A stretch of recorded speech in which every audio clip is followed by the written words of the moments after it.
Hello, planet Earth. This is Steve Antonio from Whole Family Healthcare. Here is my brother from another mother, Adrian Quevedo, founder of NEUROLOGIX and director of our neurofeedback services. And we're here to talk about all things brain. How are you doing today, Adrian? Doing good, Dr. D. How are you? Excellent. So you and I have done a couple of these videos, and I think that it was time to kind of showcase our video that we finished production on a little while ago and cover a pretty big topic that I think is pretty relevant for the office, and that's attention deficit disorder and attention deficit hyperactive disorder. And we're going to talk a little bit about the difference.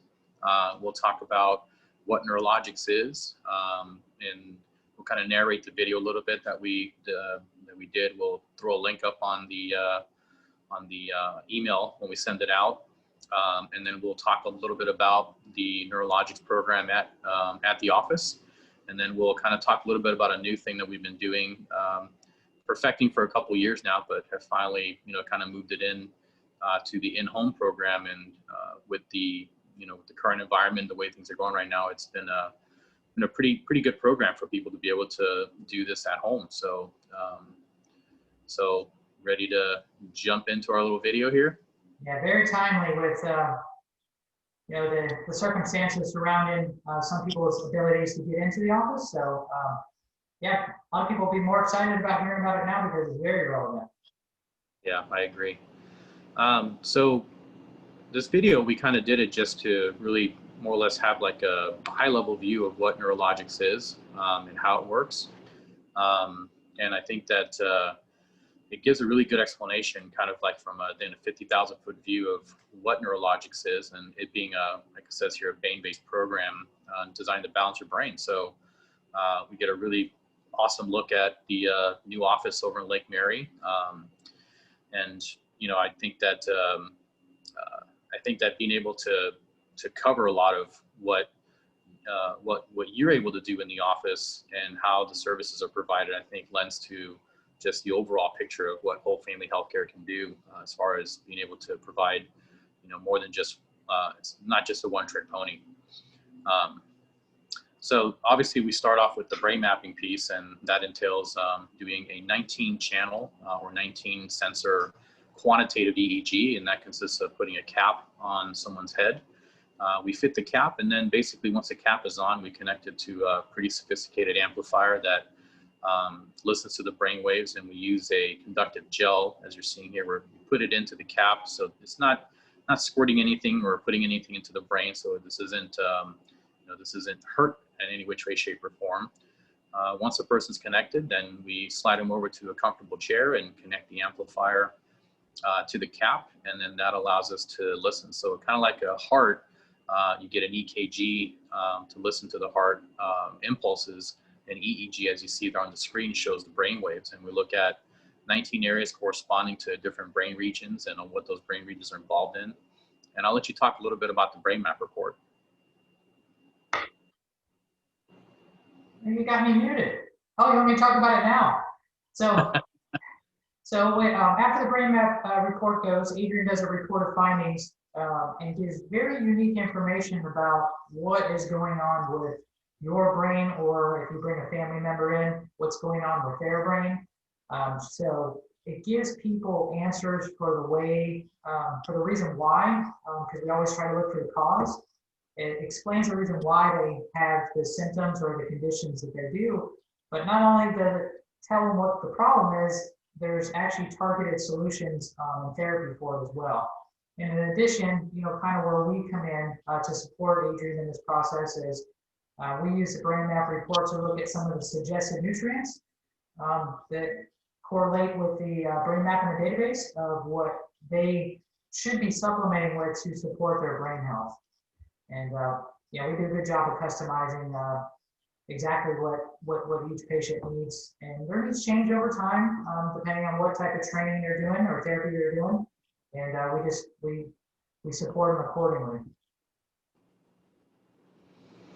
Yeah, so what I like is that once that map report's done, the detail that you're able to kind of cover with the individual and make the recommendation for the supplements and how it ties into brain health and You know, for us, it's a great tool to help support the overall metabolism of the brain, because we know that, you know, in these cases, a lot of these symptoms, like the ones you're seeing here, like the attention, verbal processing, decision making, verbal processing, motivation, reading comprehension, other things like worry, excessive self-concern, rumination, all these things are tied only not into the brain as it functions from a metabolic perspective, but from an environmental perspective as well too. So being able to go further than just even the brain mapping and the supplement recommendations, you know, I'd love for you to talk a little bit about, you know, how once the individual's gotten this brain map report done and they've gotten, you know, the supplement recommendation, that sometimes the brain map will kind of cue you into some things that may require some additional testing. So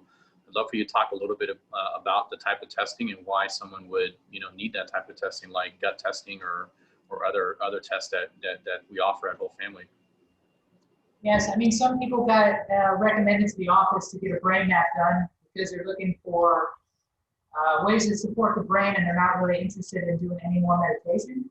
And so with that report, it kind of clues us into, and the patient, sometimes the patient for the first time, that there might be some nutritional deficiencies that are contributing. There might be some underlying food sensitivity issues that are contributing to their brain health. Other toxins like heavy metals that we also assess for. So we can really take a deeper dive and look for the cause of their brain health. And the brain map is another just unique tool, and sometimes it opens the door for us to look at other things as well to support the patient. Yeah, and that again is a super helpful tool for us to be able to get a really good picture of what the overall brain and gut connection is, because a lot of the research right now is really pointing very heavily at this gut-brain connection. And it's kind of nice being able to tag team the brain from the EEG perspective, and even be able to look a little bit at, take a deeper dive at looking at some neurotransmitters, which, you know, the neurotransmitter testing is saliva and urine. So we're not, you know, having to dig into doing a blood draw.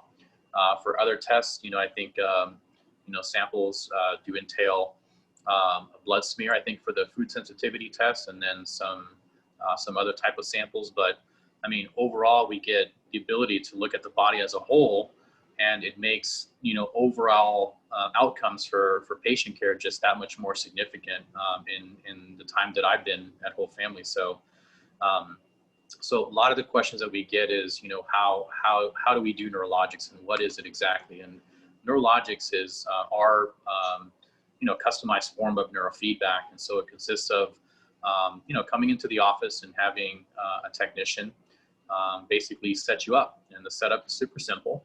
They'll take you back into the office and sit you down and kind of go over all the little things that they're going to do. So it involves obviously getting seated in a comfortable location, and then marking some areas on the head using a dry erase marker. And then the prep part is super simple. So again, cap goes on the head. It's kind of an elastic band that kind of stretches over the head, and it's got some holes built into it that kind of precisely mark the location. So that way, every time that we do a session, we're kind of working with the same areas. And again, we use a dry erase marker. So not a permanent marker. We're not looking to tattoo on anybody's head. And we do use the alcohol pads and the prepping gel to kind of clean the surface of the area. And then we use simple sensors. So during the sessions, we're not using the big cap with all the gooey gel in it. We're using just sensors with a little bit of a conductive paste. And that paste is designed to literally just come right off once it touches alcohol. So if you're an executive or an athlete and you got to go back, you know, to work or to train, you know, you're not going to have all this stuff in your hair, which makes it really nice and convenient for people to come in and get NEUROLOGIX, or get it done middle of the day, or even late in the day, or even early morning before they have to go into the office. So as you can see here, the technician is essentially just marking the locations. Dry erase marker can go all the way down onto the scalp and make a really good mark. And once that's done, the elastic band comes right off the head. And then the prepping is pretty much halfway done. So once a site is located, you can see the little dot there on the head. It's cleaned and wiped off with an alcohol swab. And then the sensor is placed very gently on the head. It's kind of like a soft wax that just sticks onto the head. And once it's on, it doesn't really come off very easily. And, you know, it's easy. It comes off easy because it's kind of like a wax, but it's going to stay on the head. So you don't have to worry about it falling off mid-session. Typically, the type of neurofeedback that we do with NEWROLOGIX is it's a two-sided protocol. So we train the left and the right side of the brain simultaneously. The brain's wired literally left and right side, so we can give it independent tasks. And those tasks specifically for people when we're looking at ADD symptomologies to get the brain to increase the amount of power that it uses to focus and concentrate, and to reduce the amount of frequencies that cause the brain to become inhibited or to turn off filters. So once the person's hooked up on the head, we do clip on these little ear clips, and those are just used as references. We can pick up heartbeats and heart rhythms on the ears. So we kind of use it as noise cancellation, so we know we're only looking at brain waves. Once the person's connected, then they basically sit back comfortably in the chair, and we put on something for them to watch. I would say, would you say the funnest part about kids coming to the office is they get to do some screen time?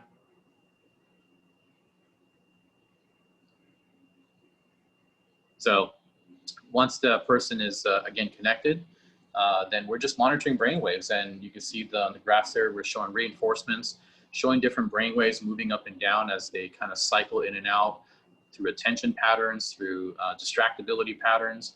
And as the person is focused and concentrated and doing what they're supposed to be doing and paying attention, then the screen will get brighter and darker. So over time, the brain will learn how to control the brightness on the screen simply by focusing and creating this sense of reward when the screen is bright.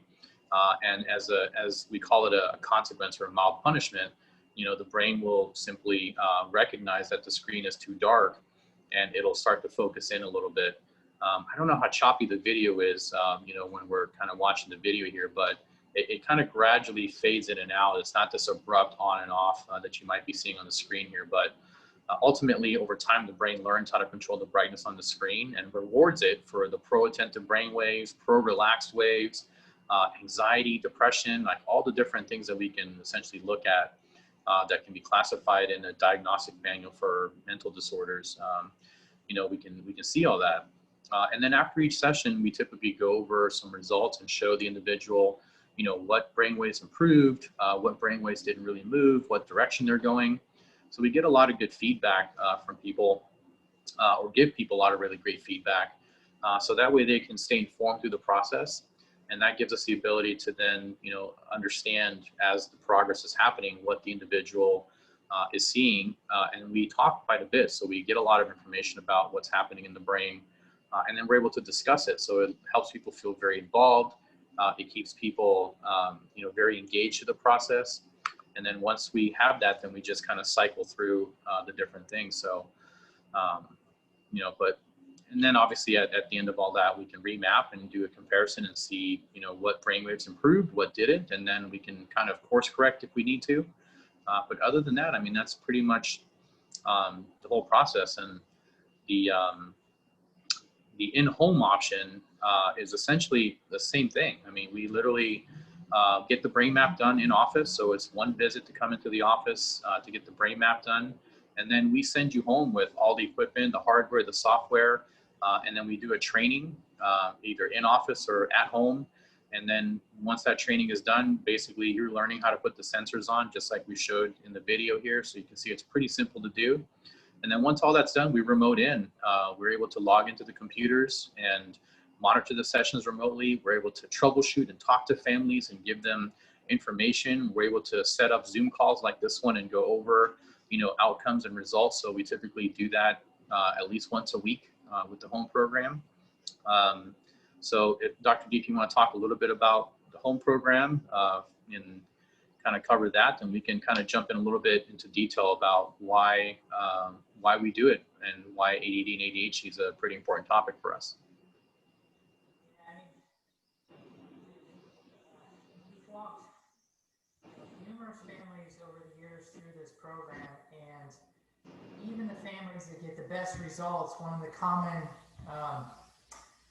complaints is, you know, I wish I didn't have to come to the office so frequently, because usually they've got kids, multiple sports, and they're running their kids all around. So when Adrian brought this option in that you could actually do the training from home, it brought a smile to a lot of people's faces, because it's just a lot less running around.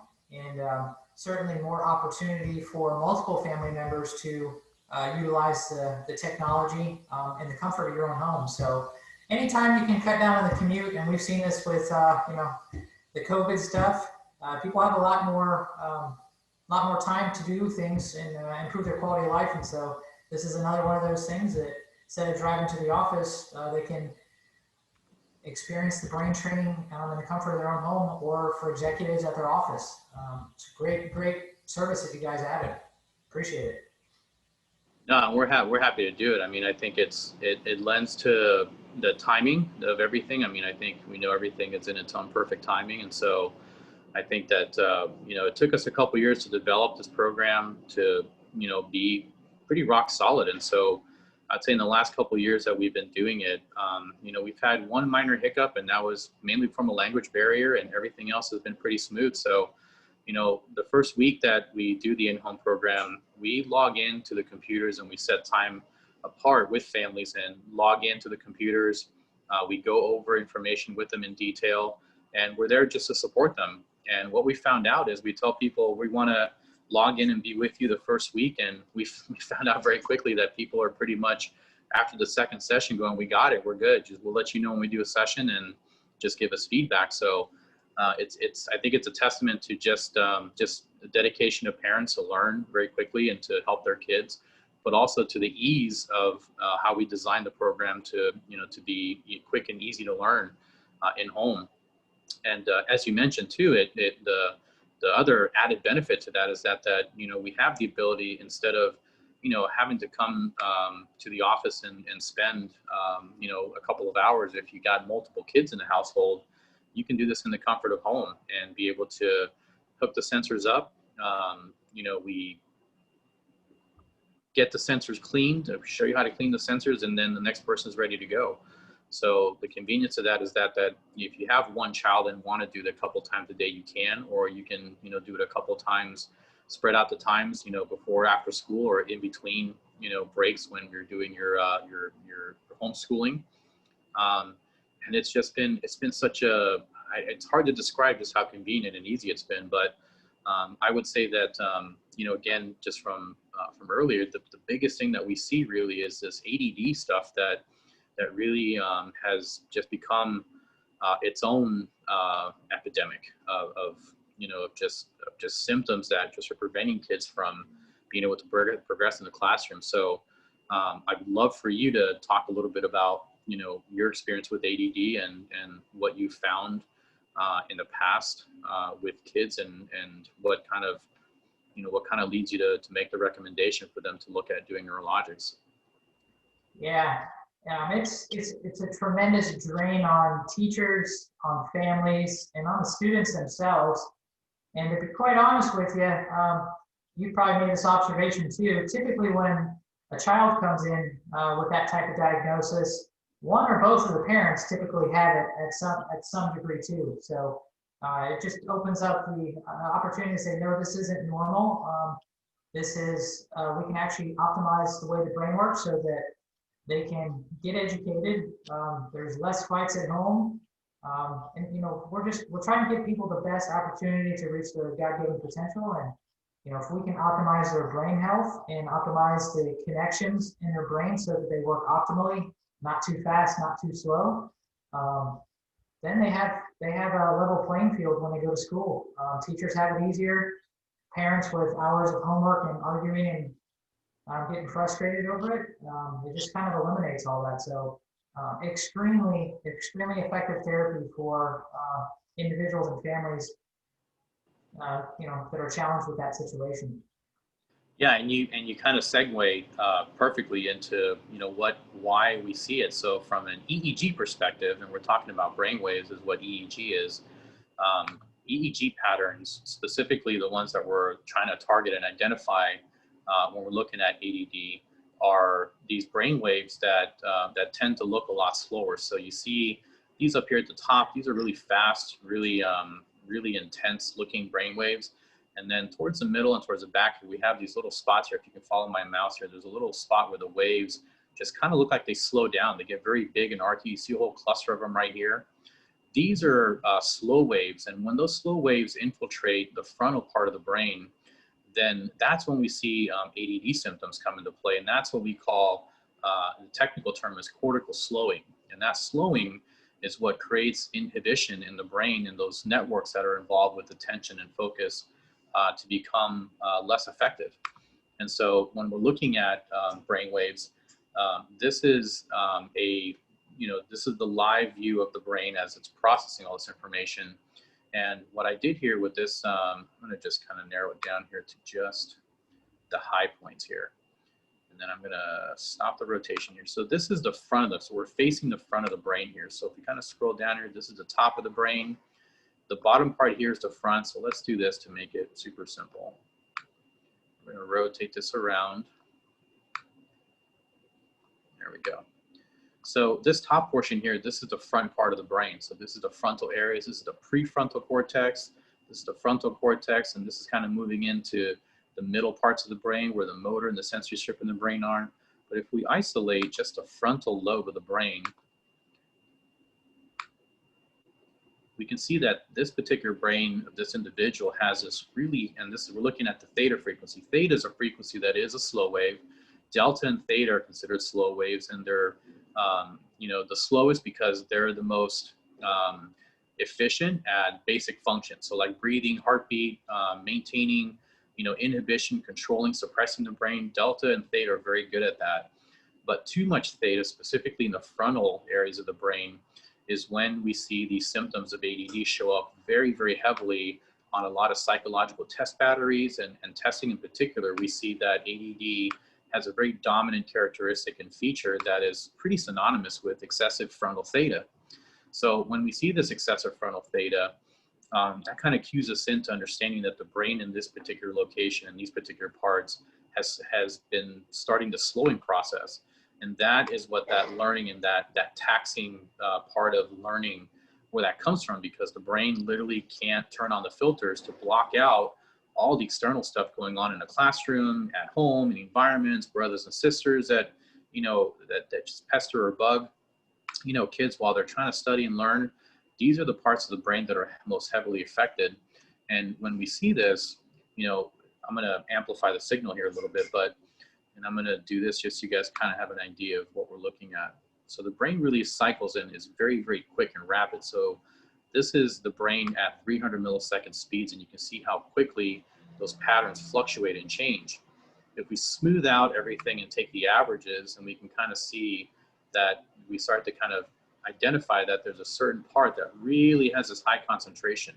So in this particular individual, what we would do is we would place sensors over those areas, so probably at this F4 and this F3 location. And whenever the reds turn more to like yellows, like it does there, it turns more to yellow, the red fades away a little bit, that's what causes a screen to brighten up on the Netflix window that your child or you are watching. As the brain waves move back into this to this red that's when the screen darkens. So obviously there's a lot of fluctuation that happens. I slowed it down pretty quickly to kind of give the kind of, the better illustration, but you can see that there's times when it actually turns green, and then there's times when it's yellow and times when it's red. So again, the reinforcement comes from the brain learning and figuring out that when it holds the yellows or the greens for longer periods of time, it brightens the screen, and that's the reward. So the brain is being trained to produce greens and red or yellows, and that's what the reward factor comes from. And that over time is how the brain learns how to control that brightness. And we start to see those patterns kind of diminish over time. And when we remap, we don't tend to see all these reds and yellows in these frontal areas. You can get very granular with this technology, as you can see. And I'm a big picture guy, but in your experience, because you do work with schools and private people who do these psychological assessments, how much correlation do you see with the brain map itself and the evaluations that the parents are bringing in, or the professionals that you work with? Oh my goodness, we do work with a lot of providers in the Central Florida area that are school psychologists, some neurologists, and just a whole group of people that use these quantitative EEGs to validate their findings. And what we found out And really the reason is because this technology was designed and developed around all of the research on MRI, all the research on EEG, and you wonder why MRI. MRI is a very valid and highly effective tool looking at specifically fMRI, which is what a functional MRI is. Those tests are designed to look at blood flow changes in the brain. And when we have excessive amounts of blood flow or good amount of blood flow, we have higher function. Reduced blood flow in specific areas of the brain means lowered metabolism, lowered activation, and we start to see the same patterns that you would find on these psychological test batteries. They just become the sword, they kind of stick out, and they're the sore thumb sticking out. So to answer your question, these tests, our database that we use has over 200,000 people that we've used for a clinical population. So, most standardized databases have several thousand. We have a couple 100,000 people in it. So it tests and correlates very high to several different test batteries, specifically the WISC and the WACE, the MMPI, which is another test battery as well. And like I said, we get feedback from school psychologists that they do their paper pencil testing and they'll look at a brain map and it's literally everything matches up perfectly. So, if not in lieu of doing the psych testing, but more as a validated purpose, as an adjunctive, tool to use to validate the findings, we use the brain maps to be able to determine what neurofeedback protocols we're going to do. It would be very difficult for us to derive neurofeedback protocols based off of psych testing. So that's the reason why we do, not to be redundant, but just so we have a better roadmap to what type of neurofeedback we want to do with the individual. Sometimes it's training 2 parts of the brain, sometimes it's training 1, and it just depends on how they respond. Yeah, I mean, it gives individuals and parents hope that there's actually something they can do about it. So in addition to the other therapies that are recommended, neurofeedback, the neurologic program is very precise for that. So I just, and I know it's something that's not just a temporary Band-Aid like the medication, where as soon as you stop taking it, it goes away. Today's actually my middle son's birthday. He's 14. He got introduced to, that's how I got introduced to Adrian. 10, 11 years ago, he got his map done, was having some challenges, some auditory processing. He's August birthday, so he's always the youngest in his grade and starting high school now. He's in all AP classes, loves to learn. We don't have the challenges sitting around the table. And, every year we start the school year out, I always think about Adrian and what he did for my son. And we're just trying to get this technology out to more families who can experience the benefit as well. So it's, there's proofs in the pudding, man. It's stuck, it's still working. And hopefully we can get this out to more folks who desperately need it. Yeah, I think to kind of touch on that, I mean, kids specifically at really young ages, I mean, everyone has great responses to neurofeedback. Only very few people don't respond at all. So I want to be very transparent about that too, is that sometimes, for reasons that we don't understand yet, because we are very, very early on in understanding the human brain, and anyone that tells you they fully get it is just not being realistic. I mean, what we're learning is that the brain can adapt and it can change. So to your point that you initially made was that once the brain learns how to keep these reds and yellows at a minimal amount, the brain doesn't forget how to do that. It's learning a new task, a new behavior, a new experience. And being that the brain's a learning machine, especially with young kids, if I had to pick between, 2 different choices, and one was not frowning upon medication.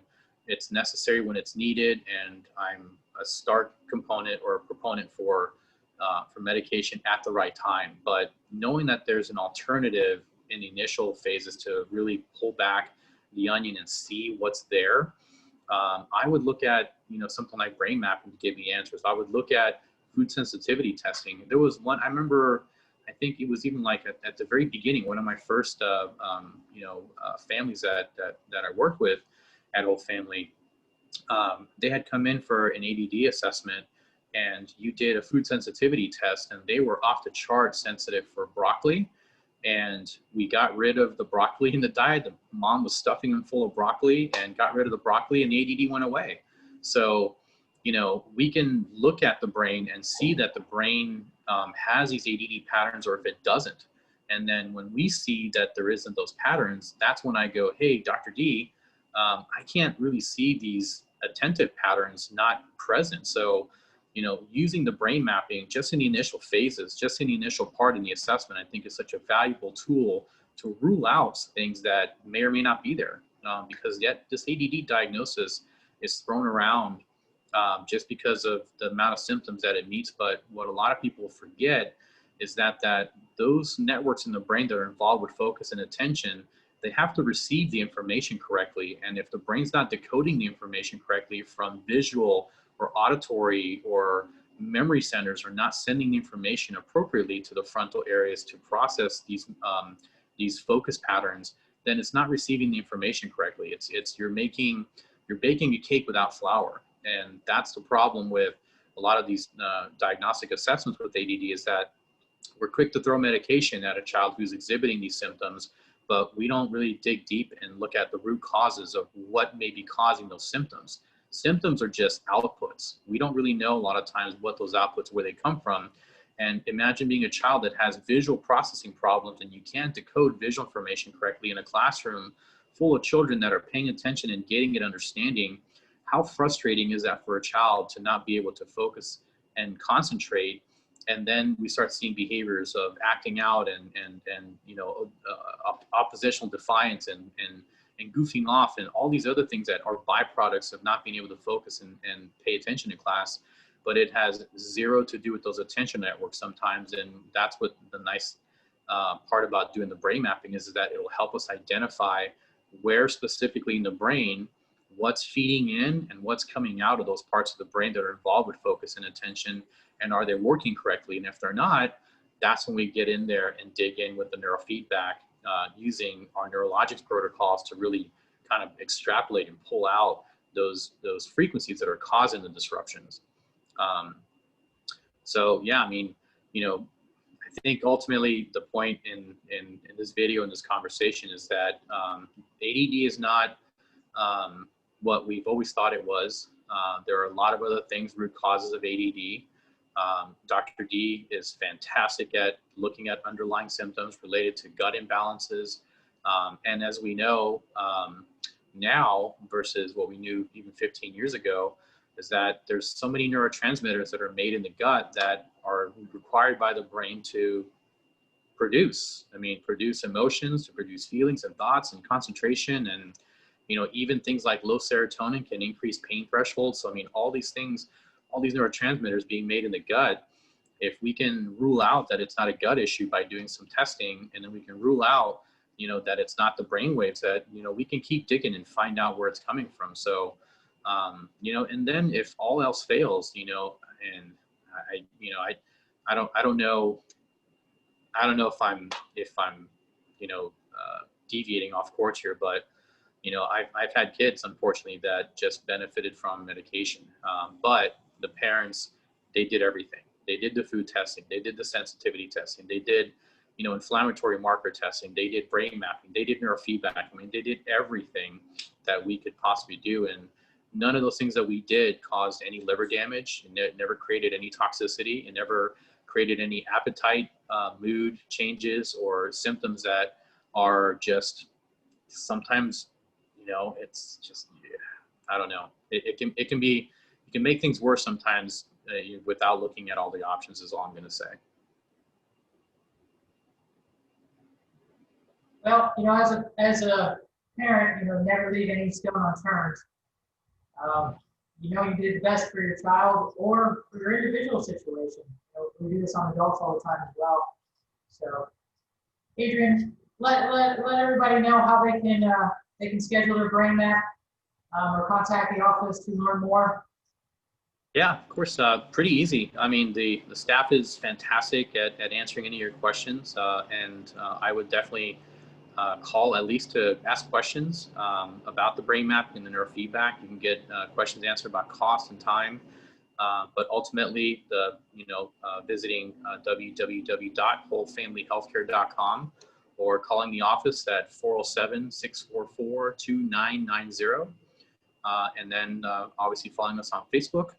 And then, the most obvious thing is that we're here to answer questions. So if you call the office and you have additional questions that the front desk might not be able to answer, I'm an open book. I love talking about this. I love teaching about neurofeedback and really opening up people's minds to the possibility of having an alternative, before we get into the heavy stuff.